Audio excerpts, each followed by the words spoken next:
No olviden suscribirse y a la villana. Bueno, ahora vamos a comer este pedazo de vídeo. Miren. Está muy grueso, pero bueno, no importa si me muero. Un poco. Lo de mi hija y lo mío es un poco. Está súper cool. Sácame este por ahí.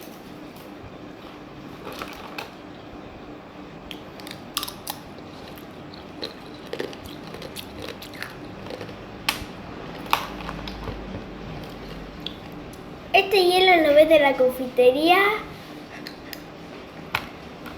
porque es comestible. Bueno, no.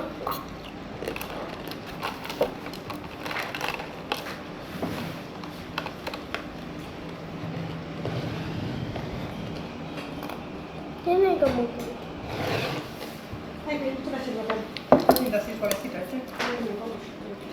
Lo tengo acá porque se rompe.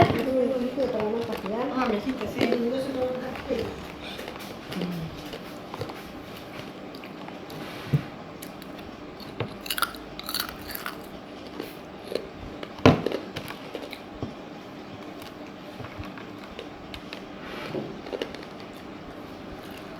Bueno, y esto es todo. No se olviden suscribirse, darle mucho like y chao.